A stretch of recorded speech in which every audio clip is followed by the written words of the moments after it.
BMC மாலை மலர் நேயர்கள் அனைவருக்கும் வணக்கம். நேற்று நம்ம பார்த்தோம் 4 இளைஞர்கள், அவங்களுக்கு என்னென்ன பிரச்சனை இருந்தது, அதை எப்படி நம்ம பார்க்கணும், அதுலேருந்து என்ன தெரிஞ்சுக்கணும், அது எல்லாத்தையுமே நம்ம பாசிட்டிவா எடுத்துக்கிட்டா நம் வாழ்க்கையில என்னென்ன மாற்றம் என்பது கிடைக்கும். இது அனைத்தையுமே நம்ம பார்த்தோம். நான் உங்களுக்கு ஒரே நாள் இந்த 4 கதையை சொல்லிட்டேன். ஆனா புத்தகத்துல இந்த கதை பல நாட்கள் ஓடும். அங்க இருக்கிற ரிசார்ட்ல இருக்கிறவங்களுக்கு எல்லாருக்குமே தெரியுது. இந்த மாரி ஒரு டென்ட்ல ஒரு சத்சங்கம் நடந்து கொண்டிருக்கு. அங்க எல்லாருமே வந்து பார்க்குறாங்க.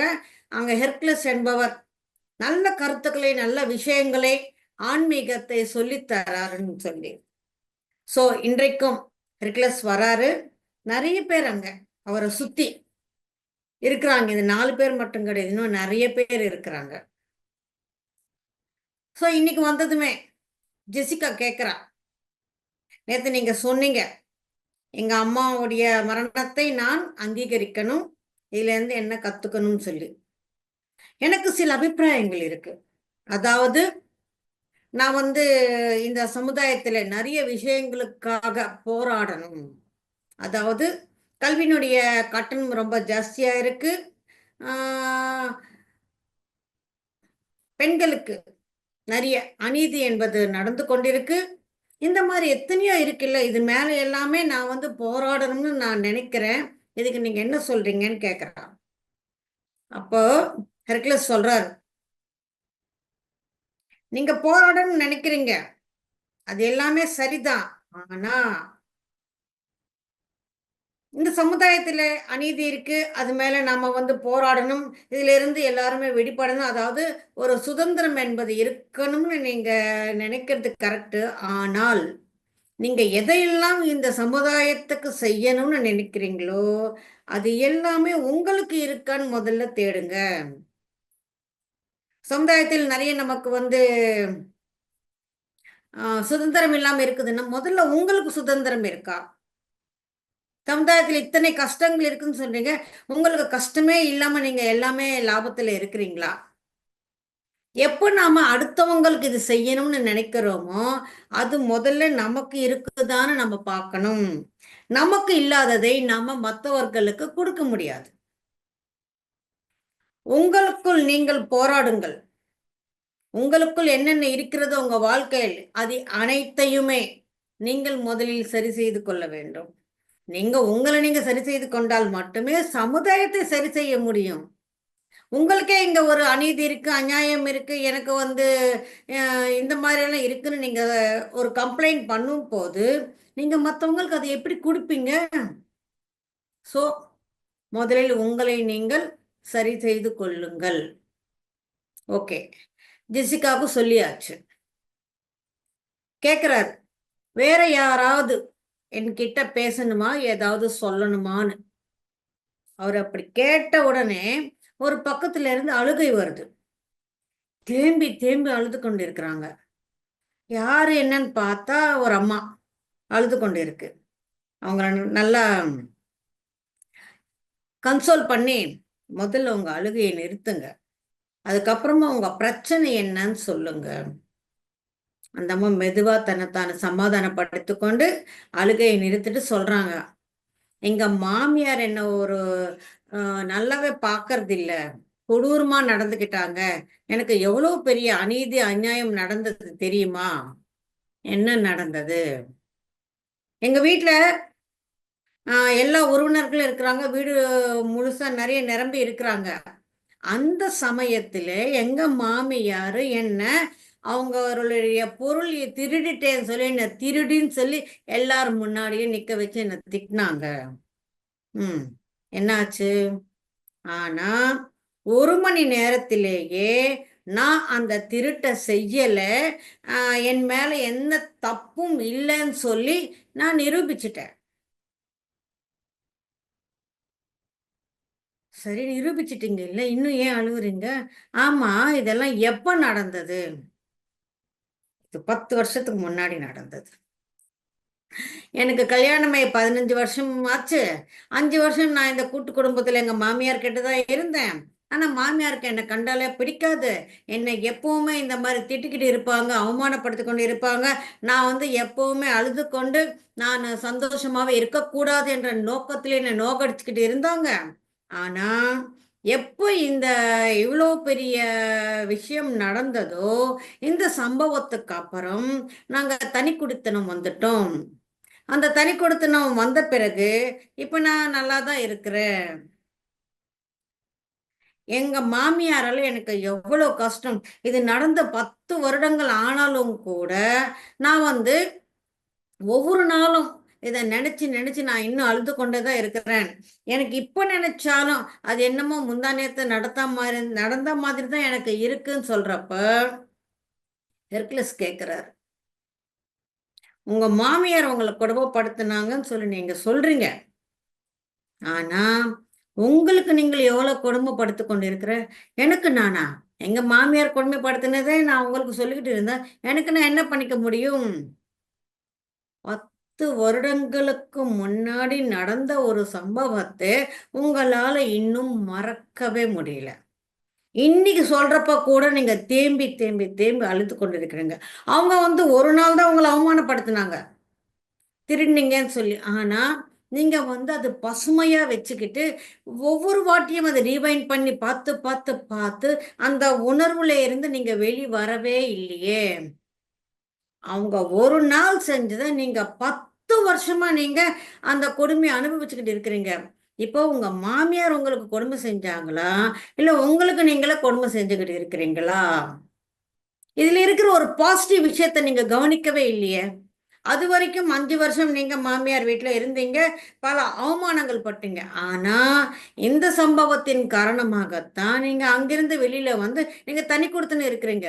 இப்ப இங்க அநியாயம் நடந்ததுன்னு சொல்றீங்க. அதிலிருந்து உங்களுக்கு ஒரு சுதந்திரம் கிடைச்சிருக்கு. அது ஏன் நீங்க பார்க்கல? இது நடந்தாலும் சரி, பரவாயில்ல.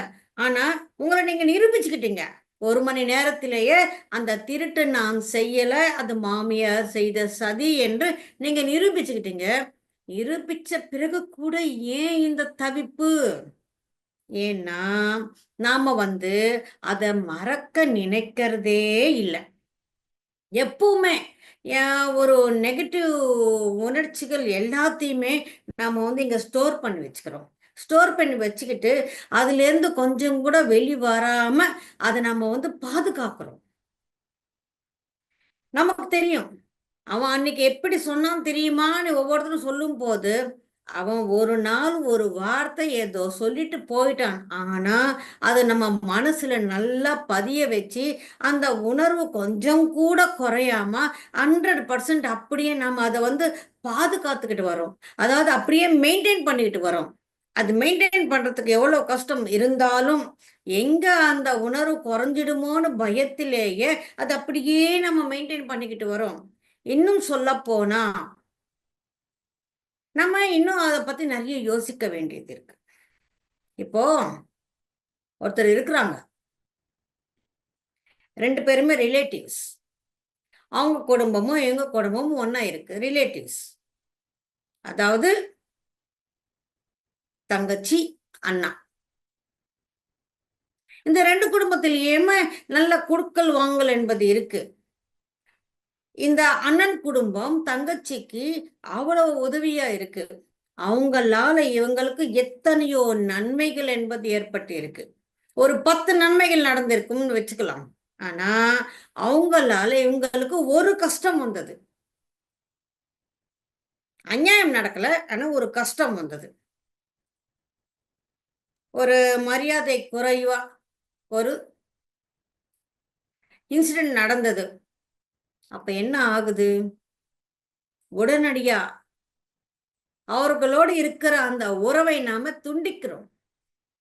காரணம் என்ன? இந்த மாதிரி செஞ்சிட்டாங்களேன்னு. அவங்க ஒண்ணு செஞ்சாங்க, ஆனா இங்க 10 நன்மைகள் அவங்களால நமக்கு நடக்கப்பட்டிருக்கு. அந்த 10மே இந்த ஒண்ணு காரணமாக அது அனைத்தும் இல்லாமல் போய்விடுமா? நமக்கென்று இருக்கிற அந்த நன்றி உணர்ச்சி என்ன ஆச்சு? ஒண்ணு செஞ்சா மீதி 10ம் பறந்து விடுமா என்ன? ஏன் அந்த ஒண்ணு நம்மளால மறக்க முடியல?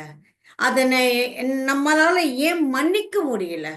ம் இன்னும் சொல்லப்போனா, இனிமே அந்த வீட்டுக்கும் நம் வீட்டுக்கும் எந்த உறவும் இருக்கக்கூடாது. நம்ம அந்த சந்ததிக்கு கூட நம்முடைய பகையை நாம வந்து குடுக்குறோம். ஏன் குடுக்கணும்? நல்ல விஷயங்களை குடுக்கணும். அன்பு, அரவணைப்பு, பாசம், நட்பு, கருணை, சேவை, இந்த மாதிரி பாசிட்டிவ் உணர்வுகளைத்தான் நாம வந்து அடுத்த தலைமுறைக்கு கொடுக்கணுமே தவிர, நம்மளுடைய கோபம், ஆத்திரம், பகை, இது எல்லாமே ஏன் நம்ம வந்து அது கண்டினியூ பண்ணணும்? சரி, நமக்கு கோபம் வந்தது, நமக்கு ஒரு அநீதி நடந்தது, நம்ம கோபமா இருக்கு. அது ஏன் பிள்ளைகளுக்கு கொடுக்கணும்? பிள்ளைகளுக்கு இதுக்கு எந்த சம்பந்தமும் இல்லையே. அது அவங்க ஏன் கண்டினியூ பண்ணணும் என்று கூட நாம நினைக்கிறதே கிடையாது. மன்னிப்பு என்பது ஒரு மாபெரும் ஆயுதம். அந்த மன்னிப்பை நாம் தெரிந்து கொண்டால் இன்னும் நல்லா இருக்கும். பத்ரிஜியை ஒருத்தர் கேட்டாங்களா, சார் உங்களுக்கு ஏதாவது நடந்தா நீங்க எப்படி மன்னிப்பீங்கன்னு? சார் சொன்னாரு, நான் மன்னிக்கவே மாட்டேன். மன்னிக்கவே மாட்டீங்களா? ஏன் சார்ன்னு? ஏன்னா அது நான் ஞாபகத்திலேயே வச்சுக்கல, நான் அதை மறந்துட்டேன். மறந்த பிறகு அங்க மன்னிக்கிறதுக்கு என்ன இருக்கு? Yes, this is the point. நமக்கும் கூட சின்ன வயசுல இருந்து சொல்லி கொண்டுதான் இருக்கிறாங்க, மறப்போம் மன்னிப்போம்னு. நம்ம கேட்டோமா? ம் கேட்கல. மறந்துட்டா மன்னிக்க வேண்டிய அவசியமே இல்லை. இங்க வந்து நம்ம மன்னிப்பை பத்தி பேசிக்கொண்டு இருக்கிறோம். சரி, ஓகே. அதையும் தாண்டி அதை அனைத்தையுமே நாம் ஞாபகத்தில் வைத்துக் கொள்ளாமல் அனைத்தையுமே நம்ம மறந்து விடணும். உண்மையில நாம இந்த தமிழகத்துல பிறந்தது நம்மளுடைய புண்ணியம் தான் நான் சொல்லுவேன். ஏன்னா இங்க வந்து ஆன்மீகம்னு தனியா இல்லாம நம்ம அன்றாட வாழ்க்கையில சொல்லி கொண்டுதானே இருக்கிறாங்க. நல்லதா யோசிக்கணும். ம் ததாஸ்து தேவர்கள் இருப்பாங்கன்னு. அதாவது நெகட்டிவ் எண்ணங்கள் எல்லாம் சரியாயிரும். அதே மாதிரி தான் இப்ப கண்ணுக்கு இமை இருக்கு, மூடிக்கிறோம். வாய் இருக்கு, நம்ம கண்ட்ரோல் இருக்கு, மூடிக்கிறோம். ஆனா காதுகள், அதுக்கு மூடி இல்ல. அது எப்பவுமே ஓப்பன்ல தான் இருக்கும். சோ அனைத்தையுமே கேட்கும். வேற ஒண்ணும் செய்ய முடியாது. ஆனா என்ன சொன்னாங்க? இந்த காதுல கேட்டு அந்த காதுல விட்டுடுன்னு சொன்னாங்க. விடணும் இல்ல. இந்த காதுல எதையாவது கேட்டா அந்த காதுல விடணும் இல்ல. எங்க நாம விடுறோம்? இந்த காதுல கேட்டது இங்க தலையில ஸ்டோர் பண்ணிக்கிட்டு இருக்கிறோம். தேவையா? இன்னும் சொல்லப்போனா 2 காதாலையும் நல்லா கேட்டு இங்க எல்லா நெகட்டிவ் உணர்வுகள் அனைத்தையுமே ஸ்டோர் பண்ணி வைக்கிறோம். ஸ்டோர் ரூம்னா என்ன? நமக்கு தேவையில்லாத, வேண்டாத அனைத்தையுமே வைக்கிற ஒரு இடம் தான் ஸ்டோர் ரூம். ஸ்டோர் ரூம் எப்படி இருக்கும்? ம் கலீஸா இருக்கும். இப்ப நம்ம தலை எப்படி இருக்கு? வேண்டாம், சொல்ல வேண்டாம். அது நாறுது. அதை நாம சுத்தப்படுத்துக்கிறதே இல்லை. எது இங்க ஸ்டோர் பண்ணணும், எது பண்ணக்கூடாது என்ற ஒரு தெளிவு என்பது நமக்கு இல்லை. ஒருவேளை தெளிவு இருந்தாலும் அந்த அவேர்னஸ் இல்லை. ஒருவேளை அவேர்னஸ் இருந்தாலும் அது பிராக்டிஸ் பண்றது இல்லை. இது 3 இருக்கணும் இல்ல. இங்க எதை நாம வச்சுக்கணும்? பொக்கிஷம். இது வந்து ஒரு பொக்கிஷம். பொக்கிஷத்துல எதை வைப்பாங்க? கல் வைப்பாங்களா இல்ல கறி வைப்பாங்களா? வஜ்ர வைடூரியங்கள் அதுதான் வைக்கணும். நாம என்ன வச்சுக்கிட்டு இருக்கிறோம்? இவங்க தேவையில்லாத ஒண்ணு. சோ இதுல இருந்து நம்ம வெளியில வரணும். நமக்கு இதெல்லாமே புதுசு கிடையாது, எதுவுமே சொல்லாம கிடையாது. அனைத்துமே நம் பெரியவர்கள் நமக்கு சின்ன வயசுல இருந்து இது எல்லாமே சொல்லி கொடுத்து கொண்டுதான் இருக்கிறாங்க. ஆனா நாம கேட்கறது இல்ல. அவங்களுக்கு என்ன தெரியும்? அவங்களுக்கு எதுவும் தெரியாது. மை டியர் மாஸ்டர்ஸ், அவங்களுக்கு வந்து எதுவுமே தெரியாது. நான் வந்து ரொம்ப படிச்சிருக்கிறேன், நான் வந்து அறிவாளி, நான் இங்கிலீஷ்ல பேசுறேன், எனக்கு எல்லா டெக்னிக்கல் நாலேஜ் எல்லாம் இருக்குன்னு என்ன பிரயோஜனம்? ம்? ஒரு இன்சிடென்ட் சொல்றேன், யாரும் கோவிச்சுக்க வேண்டாம். ரீசெண்டா நீயா நானா என்ற நிகழ்ச்சி வந்தது, தீபாவளிக்கு முன்னாடி. அதுல வந்து புதுசா அந்த வருஷம் தலை தீபாவளி கொண்டாடுபவர்கள் பேசுனாங்க. எல்லாரும் என்ன பேசுனாங்க? மாமனார் வீட்டுக்கு போனா தடபுடலா அது அப்படி இருக்கணும், இப்படி இருக்கணும், வீடெல்லாம் லைட்டு போட்டு அலங்காரம் பண்ணணும், அந்த தெருவெல்லாம் லைட்டு போடணும், மாமனார் வந்து தலையில எண்ணெய் வச்சு மசாஜ் பண்ணணும். மச்சினர் வந்து அவங்கள எழுப்பணுமா, நல்ல சாப்பாடு போடணுமா, துணிமணி கொடுக்கணும், சினிமாவுக்கு டிக்கெட் எடுத்து கொடுக்கணும், தங்கம் கொடுக்கணும். என்னென்ன கோரிக்கைகள் எல்லாம் சொல்றாங்க. ஏன்? நீங்க யாரு? நீங்க அந்த வீட்டுக்கு கூட நீங்க பிள்ளை தானே. இந்த ராச உபசரிப்பு, இந்த அதீதமான ஒரு மரியாதை ஏன் கேட்குறீங்க? அதுக்கு முன்னாடி நம் காலத்திலேயோ நம்ம அப்பா காலத்திலேயோ இதெல்லாம் இருந்ததா? ம் அவங்கெல்லாம் மாமியார் வீட்டில் எப்படி இருந்தாங்க? ஒரு பிள்ளை மாதிரி இருந்தாங்க. அந்த வீடு வேற, நம்ம வீடு வேறுன்னு நினைக்கல.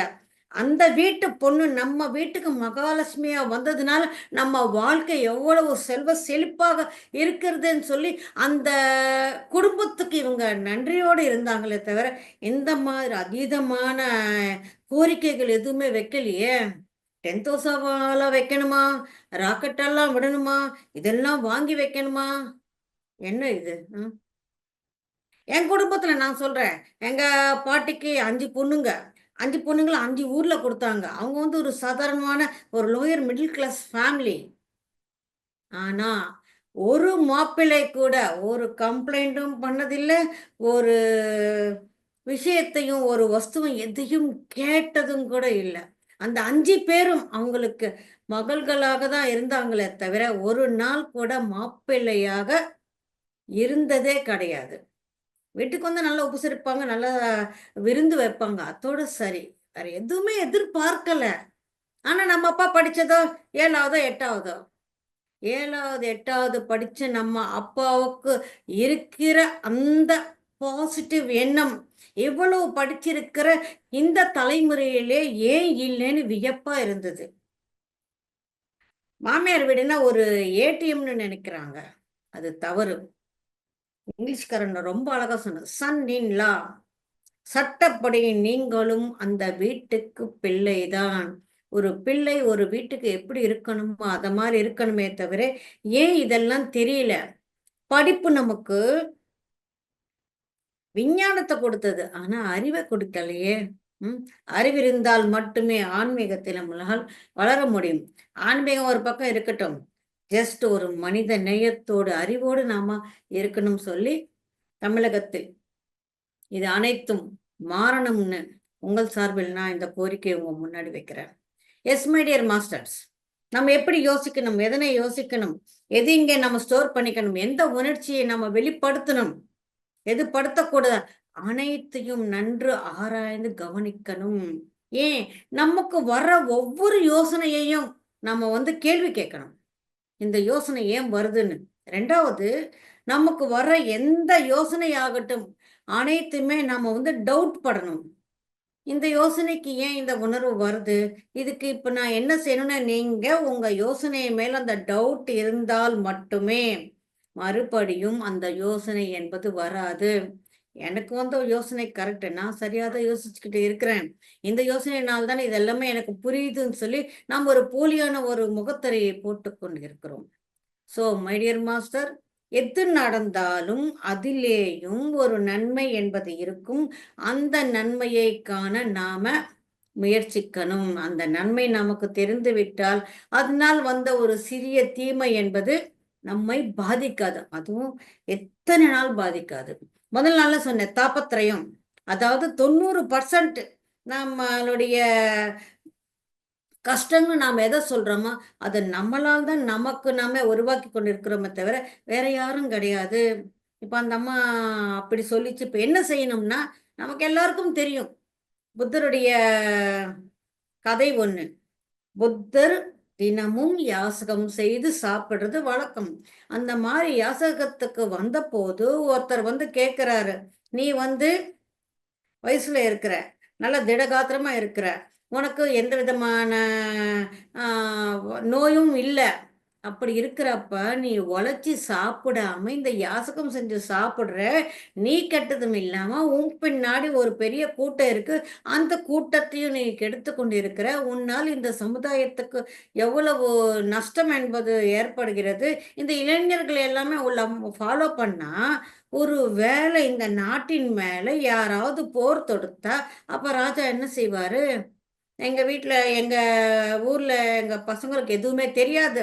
எல்லாருமே கண்ண மூடிக்கிட்டு தியானம் செய்து, யாத்தகம் செஞ்சு இருக்கிறாங்கன்னு சொன்னா, அது நமக்கு எவ்வளோ வாய்க்கு வந்தபடி தகாத வார்த்தைகள் மூலம் புத்தர திட்டுறாரு. அத கேட்டு புத்தருடைய சிஷ்யர்களுக்கு கோபம் வருது. ஆனா புத்தரோ சாந்தமா இருக்கிறார். சிஷ்யர்களுக்கு புரியல. கேட்குறாங்க, "எங்களுக்கே இங்க கொதிக்குது உள்ள. உங்களால எப்படி சாந்தமா இருக்க முடியுதுன்னு?" புத்தர் ஒரே வார்த்தை தான் சொன்னாரு. அவர் சொன்ன அந்த வார்த்தைகள் எதுவுமே நான் காதுல போட்டுக்கலையே. என் காதுல போட்டுக்கிட்டா தானே அது மனசுல நிக்கும். அந்த மனசுல நின்னா தானே எனக்கு வலிக்கும். நான் காதுலயே போட்டுக்கல. ஸோ, இந்த கண்ணால பார்க்கணுமா வேண்டாமா? இத காதால கேட்கணுமா வேண்டாமா? இத நான் ஞாபகம் வச்சுக்கணுமா வேண்டாமா? இது இங்கேயே விட்டுட்டு என் பாட்டுக்கு நான் போகணுமா வேண்டாமா? அனைத்தும் நம் கையில் இருக்கிறது. நாம என்ன சொல்றோம்? என் மனசு கேட்கல, என் மனசு தாங்கல. உங்க மனசு மேல உங்களுக்கு தான் கண்ட்ரோல் என்பது இருக்கும். நம்ம அது ஒரு பெரிய மாபெரும் ஒரு டைலாகா நம்ம சொல்லிக்கிட்டு இருக்கோம். என் மனசே கேட்கலன்னு. யாரு கேட்க சொன்னா? அதுக்குன்னு நம்ம இங்க அந்த மனச கட்டுப்படுத்தி கொண்டு இருந்தா, நாம ஒரு ராட்சசனாவோ, ஒரு ராட்சசியாவோ ஆக மாட்டோம். ஏதோ ஒரு விஷயத்தக நம்மை நாம் ஏன் வருத்தப்படுத்திக் கொள்ளணும்னு சொல்லும்போது, நமக்கே அது நடந்தாலும் அதனை நாம் ஒதுக்கி வைக்கணும். நீங்க நினைக்கலாம், எப்பவோ 2500 வருஷத்துக்கு முன்னாடி புத்தர். ஆனா இப்ப புத்தர இங்க வாழ்ந்து பார்க்க சொல்லுங்க. அவரு அவரும் இருந்தா இப்ப இந்த காலகட்டத்துல அவருக்கு கூட கோபம் வரும்னு நீங்க நினைக்கலாம். இப்போ பத்ரிஜிக்கு நடந்தது ஒண்ணு சொல்றேன். புத்தருக்கு நடந்தது கதையா, உண்மையா நமக்கு தெரியாது. ஒருவேளை உண்மையா இருந்தாலும், அந்த காலத்துல அதெல்லாம் சாத்தியம். இப்ப முடியாதுன்னு நீங்க சொல்லுவீங்க. ஆனா பத்ரிஜி கூட அதே மாதிரி தான் இருந்தாரு. ஒரு பொண்ணு மேஜர் ஒரு பையனை விரும்பினான். அவன் பெருமிட மாஸ்டர். பத்ரிஜி கிட்ட பேசுறாங்க. கேட்குறாங்க. எங்க வீட்ல எங்க காதல ஒத்துக்கல. ஆனாலும் நான் கல்யாணம் பண்ணிக்கணும்னு சொல்லி நினைக்கிறேன். நாளைக்கு ஒரு மெடிடேஷன் ப்ரோகிராம் இருக்கு. அந்த ப்ரோகிராம்ல நான் கல்யாணம் பண்ணிக்கிறேன்னு சொல்றான். பத்ரிஜி என்ன சொல்ல முடியும்? சரிம்மான்னு சொல்லிட்டாரு. அதே மாரி அடுத்த நாள் கல்யாணமும் நடந்தது. பத்ரி சார் வீட்டுக்கு அந்த பொண்ணோட பெற்றோர் அவ்வளவு கத்தல், கூச்சல் போட்டு, சண்டை போட்டு, வாய்க்கு வந்தபடி பேசுறாங்க. ஏன்னா, அவங்க ரொம்ப பெரிய பார்ட்டி. பொலிட்டிக்கல் பேக்ரவுண்ட் இருக்கு. நல்ல செல்வந்தர்கள். என் பொண்ணு கல்யாணம் பண்றதுக்கு நீ யார்யா? உன்னை யார் பண்ண சொன்னாங்க? நாங்க தான் அந்த காதல ஒத்துக்கலையே! அவங்க சேர்ந்து வாழ்றதுக்கு நாங்க ஒத்துக்கலையே! நீ யார் இதெல்லாம் செய்றதுக்குன்னு சொல்லி, அது மட்டும் இல்லாம, அ நாளைக்கு நீ வீட்ல இருந்து எப்படி வெளியில வருவ நானும் பார்க்குறேன். இந்த தெருவ தாண்டி போய் உன்னால எப்படி தியான பிரச்சாரம் பண்ண முடியும்னு நானும் பார்க்குறேன். நாளைக்கு இருக்கு உனக்குன்னு சொல்லி, அவ்வளோ நேரம் கத்திட்டு போனாங்க. வீட்ல இருக்கிறவங்க எல்லாருமே பயந்துட்டாங்க. கூட இருக்கிற பிரமிட் மாஸ்டர்ஸ் எல்லாருமே பயந்துட்டாங்க. ஆனா பத்ரிஜி சாந்தமா இருக்கிறாரு. பத்ரிஜிய கேட்குறாங்க. அந்த அம்மா அந்த அளவுக்கு பேசுறாங்க, சவால் விடுறாங்க, பயமுறுத்துறாங்க. நீங்க என்னங்க, நீங்க அமைதியா இருக்கிறீங்கன்னு கேட்டா, பத்ரிஜி சொன்னது என்ன? அந்த அம்மா சொன்னதெல்லாம் யார் கேட்டாங்க? ஏன் காதுலயே வாங்கலையே? அந்த அம்மாவையே பார்த்துக்கிட்டே இருந்தீங்களா? ஆமா. அந்த அம்மாவ நான் பார்த்துக்கிட்டே இருந்தேன். ஆனா என் காது வேலை செய்யல. அத நான் க்ளோஸ் பண்ணிட்டேன். அந்த அம்மா ரொம்ப அழகா இருக்கிறாங்க. ஸோ அவங்க பேசும்போது எவ்வளோ அழகா இருக்கிறாங்க. அந்த அழகு இன்னும் கூடுது. அந்த உணர்ச்சிகள் வெளிப்படுத்தும் போது அவங்களுடைய பாவனைகள் எப்படி இருக்கு? அவங்களுடைய அ ஆக்டிங் எப்படி இருக்கு? அதாவது எப்படி பேசுறாங்க? அவங்களுடைய பாடி லாங்குவேஜ் எப்படி இருக்குன்னு நான் அதெல்லாம் தான் பார்த்துக்கிட்டு இருந்தேன். அவங்க அழக நான் ரசிச்சேன். மை டியர் மாஸ்டர், இங்க தப்பா எடுத்துக்க வேண்டாம். பத்ரிஜி இங்க சொல்றது என்னன்னா, ஏதாவது ஒண்ணு நடக்கிறப்ப நம்மளுடைய கவனம் அவங்க திட்டுறது மேல இருக்கணுமா? இல்ல நம்ம காது 2ம் ஆஃப் பண்ணிட்டு, சும்மா உட்கார்ந்து இருக்கணுமா? எஸ். நம்மளுடைய கவனத்தை நாம் வேறு திசையில் திருப்பணும். நம் கவனத்தை நாம் வேறு இடத்தில் வைக்கணும். இதுதான் நம்ம தெரிஞ்சுக்கணுமே தவிர, சார் என்ன இந்த மாதிரி அந்த அம்மா கத்துக்கிட்டு இருந்தா ரசிக்கிறாருன்னு சொல்லி நீங்க தப்பா எடுத்துக்க வேண்டாம். அவரு சொல்ல வந்த கருத்து, நம் கவனத்தை நாம் திசை திருப்பணும். நம் கவனத்தை அதன் மேல் வைக்கக்கூடாது. இப்ப சொல்லுங்க, எப்போவோ 10 வருஷத்துக்கு முன்னாடி நடந்ததுக்கு இன்னைக்கு கூட அது ஃப்ரெஷ்ஷா நடந்தா மாதிரி தேம்பி தேம்பி அழுவதில் ஏதாவது அர்த்தம் இருக்கா?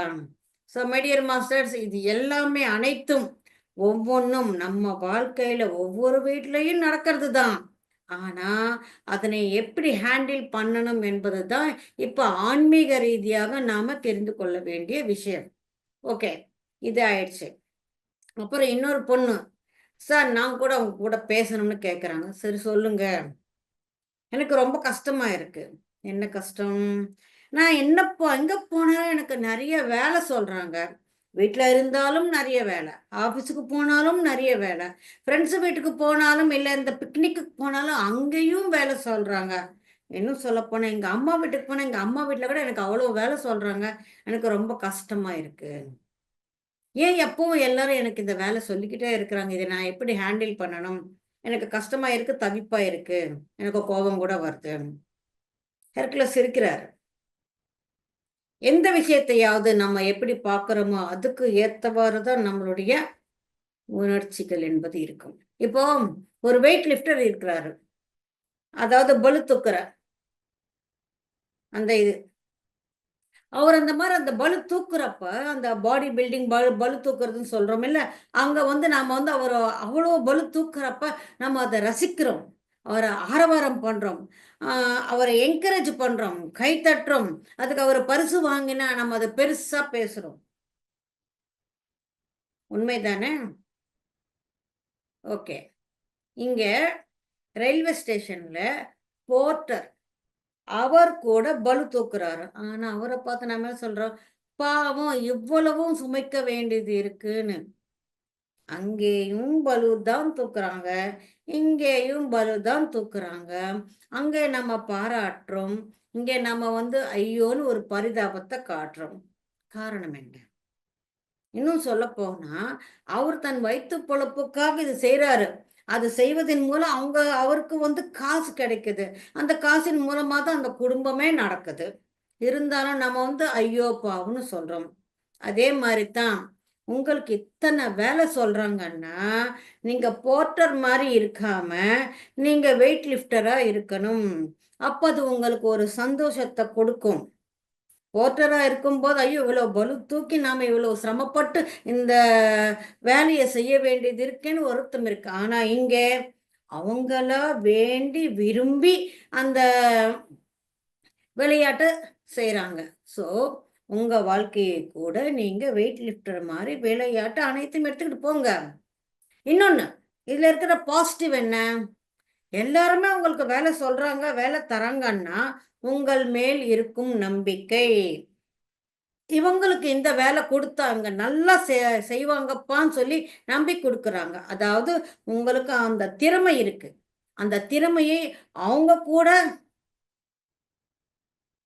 தெரிஞ்சுக்கிட்டு இருக்கிறாங்க. அதாவது உங்க திறமை எல்லாருக்கும் தெரியுது. திறமை இருந்தாலும் பல பேருக்கு தெரியாம அவங்க உள்ளுக்குள்ளேயே மூழ்கி போயிருக்கிறாங்க. ஆனா உங்களுடைய திறமை எல்லாருக்கும் தெரியுது. அது நீங்க சந்தோஷப்படணும் இல்ல? எவ்வளவு வேலை இருந்தாலும், 10 வேலை இருந்தாலும், ஒரு வாட்டி ஒரு வேலை தான் செய்ய முடியுமே தவிர, 10ம் ஒரே வாட்டி செய்ய முடியாதுல்ல. உங்களுக்கு 10 வேலை குடுத்திருந்தாலும், நீங்க ஒரு வாட்டிக்கு ஒரு வேலை தான் செய்ய முடியும். ஸோ, ஒரு வாட்டி ஒரு வேலை தான் செய்றோம். அதுக்கப்புறமா தானே இந்த வேலை இருக்கு. ஒண்ணுக்கு பின்னாடி ஒண்ணு செஞ்சுக்கலாம்னு சொல்லி, உங்கள நீங்க உற்சாகப்படுத்திக்கோங்க. இதில் வருத்தம் வேண்டாம். வேலைன்னு குடுத்தாச்சு அத செஞ்சே ஆகணும். அது வருத்தத்தோடு செய்யாம, நாம வந்து அது ஸ்போர்ட்டிவா எடுத்துக்கிட்டு, நம் திறமை இதுல இருக்கு. அதனால தான் நமக்கு எல்லாரும் குடுக்குறாங்கன்னு சொல்லி, ஒரு சந்தோஷத்தோடு செய்யும்போது, அந்த வேலை பளுவென்பது நமக்கு தெரியவே தெரியாது. நிஜமா இத படிக்கிறப்ப நான் ரொம்பவே வியந்து போயிட்டேன். ஓ! இப்படியெல்லாம் யோசிக்கணுமா? இவ்வளவு இருக்கு, அது இருக்கு, இருக்குங்க. ஆனா நாம எப்படி அதனை நாம் பார்க்கிறோம்? ஒரு போர்ட்டரா பார்க்கும்போது அது பளுவாக இருக்கிறது. ஒரு வெயிட் லிஃப்டரா பார்க்கும்போது அதுவே லேசாக இருக்கிறது. அனைத்துக்கும் காரணம் 2மே. அங்கேயும் வெட்டி இருக்கு, இங்கேயும் வெட்டி இருக்கு. ஆனாக்கா வித்தியாசம் எங்க இருக்கு? நம் மனம், நாம் பார்க்கும் பார்வை, நாம போடுற முத்திரை. பல முத்திரைகள் நாம் இங்க போட்டுக்கொண்டு இருக்கிறோம்.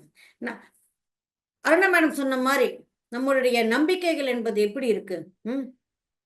சொல்லுங்க.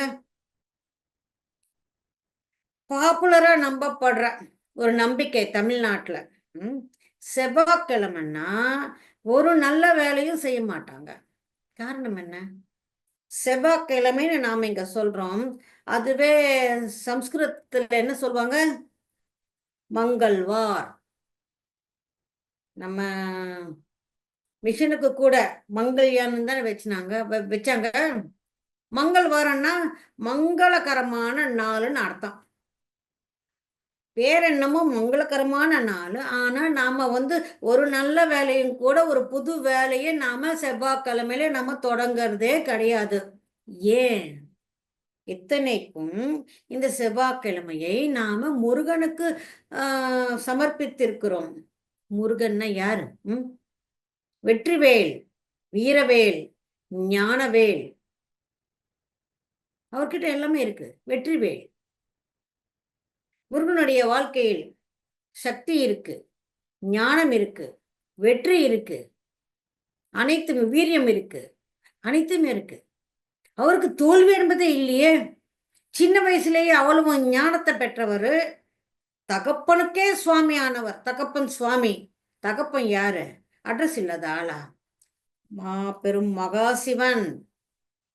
அவரே மகாசிவன். அவருக்கே சுவாமி ஆகணும்னா அவர் இன்னும் எவ்வளவு பெரிய ஆளா இருக்கணும் முருகர். முருகனுக்கு நாம ஒதுக்கப்பட்ட ஒரு நாளில் ஒரு நல்ல வேலையை தொடங்கிறதுக்கு நமக்கு ஏன் இந்த தயக்கம்? மைடியர் மாஸ்டர்ஸ், நாம தியானம் செய்தால், தியான சக்தியோடு இருந்தால், நம்மளுடைய நம்பிக்கையை மாற்றிக்கொண்டால், பயத்தை விட்டு அனைத்தும் நல்லதே இந்த விஸ்வத்தில் இருக்குது என்று நாம முழுமையாக நம்பினால், எந்த நாளும், எந்த நட்சத்திரமும், எந்த கிரகமும் நம்மேல் எந்த தாக்கத்தை காட்டாது. எதுவும் யாரும் உண்மை நம்மளை பண்ண முடியாது. இந்த விஸ்வத்தில் ஒருத்தர் இன்னொருத்தருக்கு எதுவும் செய்ய முடியாது. ஆனா இதெல்லாம் நடக்குதுன்னா நமக்கு நாம சுயமா செஞ்சுக்கிறது தான். இப்போ நம்ம பேசிசம்ல ஒரு சீனியர் பிரமிட் மாஸ்டர் இருக்கிறார், பிரேம்நாத் சார். அவருடைய பொண்ணுக்கு அமாவாசை மத்தியானம் ராகு காலத்துல கல்யாணம் நடந்து என்னாச்சு? அவங்க நல்லா இருக்கிறாங்க. கல்யாணம் நடந்து 15 வருஷம் ஆச்சு. அவங்க நல்லா இருக்கிறாங்க. 2 குழந்தைங்க. நம்ம கண்ண முன்னாடி எல்லாமே பாக்குறோம். நம்ம இவ்வளவும் பார்த்தது நல்லா இருக்கா? ஒண்ணுமே பார்க்காம எல்லா காலமும் நல்ல காலம் தான் சொல்லி நம்பி செஞ்சாங்கல்ல, அது சரியா இருக்கா? நாம யோசிக்கணும். ஸோ அந்த அம்மாவும் சரி, இனிமே நான் எல்லாத்தையுமே இது பாசிட்டிவா எடுத்துக்கிறேன்.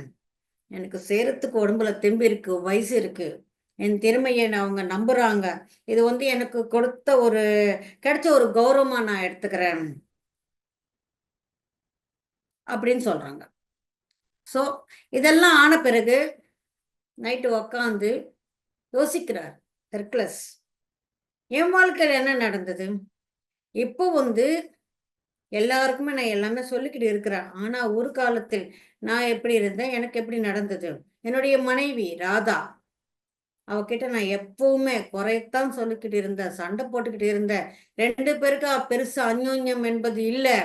கடவுள் இந்த ராதா என் வாழ்க்கைக்கு கொடுத்து எனக்கு மாபெரும் ஒரு அநியாயத்தை செஞ்சிட்டாருன்னு சொல்லி நான் எத்தனை நாள் கதறி இருக்கிறேன்னு. இந்த இடத்த கொண்டு வந்தது எங்க சித்தி. எங்க சித்திக்கு ராதாவை பத்தி நல்லாவே தெரியும்.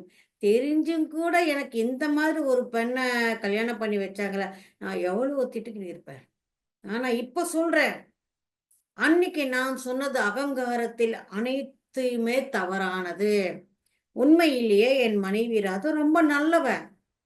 ஆனா என்ன, அவங்க ஒரு துருவம், நான் ஒரு துருவம். பட் 2 பேரும் 2 துருவங்களாக இருந்தாலும் ஒருத்தருக்கு ஒருத்தர் போற்றப்பட வேண்டியவங்களே தவிர நாங்க எதிரிகள் கிடையாது. இது இப்பதான் எனக்கு தெரியுது. ஆனா அப்ப எனக்கு தெரியல.